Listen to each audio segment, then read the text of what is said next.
75%, I think it is still, of the Republican Party believes the election was stolen. Mm-hmm.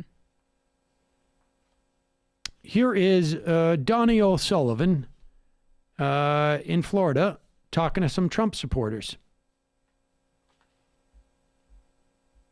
You guys both genuinely believe the election was stolen. Yes.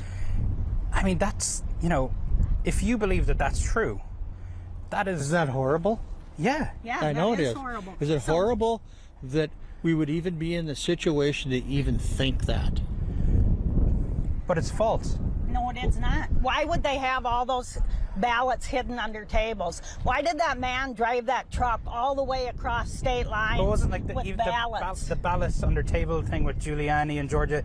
That's all been proven to be false, It no? has not. I No. watched it on TV. Look, the power of what is on cable news is still pretty big. A narrative that is repeated over and over again, even if it means people are being sued about it or whatnot after the fact, it has an impact. There's a reason. There's a reason why Murdoch likes those TVs, those TV channels. What am I supposed? I mean, what was like? We're all effed. Yeah, I mean, It sucks. I hate it. I think like people who downplay the effect that right-wing propaganda machines have on just the lives of people. Like this alienates people from the rest of their families. It's really disgusting. And like, yeah, that's all I want to say about that. yeah. All right. Final phone call of the day. Calling from a 773 area code. Who's this? Where are you calling from? Sammy, Emma, can you hear me all right? Yeah. Yes. Who's this? Anthony in Chicago. How are you? Anthony, Chicago. What's on your mind?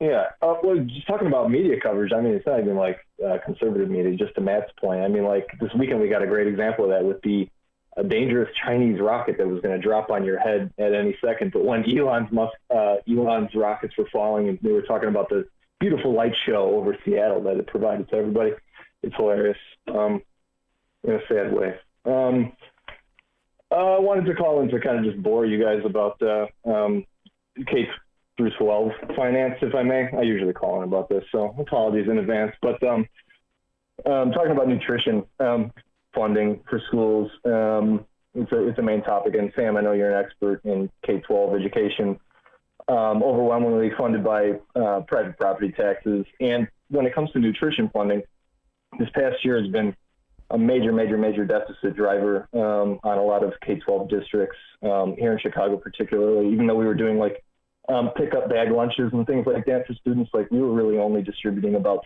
a third of the meals to students. So the gap in food insecurity, especially in cities, has been just increasing drastically across the country. And, there's a lot of stopgap efforts happening right now that, will maybe bridge the gap for a short period of time. But the issue with how districts receive revenue from the federal government is really like the core of the issue. What they do is you get revenue based on a meal. So you get like a dollar rate per meal that you provide. And for a lot of K through 12 districts, you want to send all of your property tax revenue out to schools to pay for teachers. And in our case, teachers get a COLA of 3% per year, but we can only raise our property tax levy by 2.5% per year. So we want any federal program, especially like nutrition, to be self-sustainable, right? So you're not impacting your operating funds.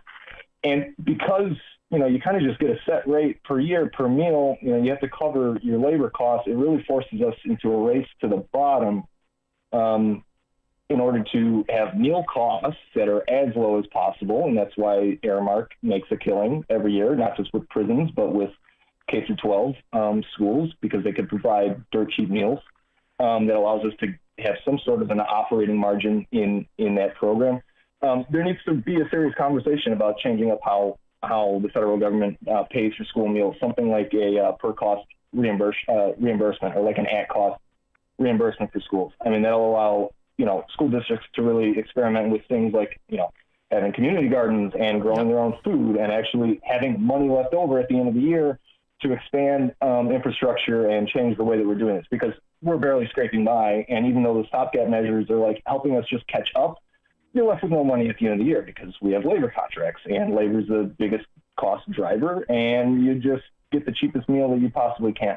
It's really, really sad. Really needs to be part of the conversation. I don't think it really has become it, but yeah, the way that the federal government pays for school meals is completely backwards, and it leaves no room for actually growing new programs and providing truly like nutritious meals on a day-to-day basis. So, hey, if anyway, thanks for the time. Anthony, if you have somebody who's written anything like that, send it at majorityreporters@gmail.com. At the very least, we'll do an interview on the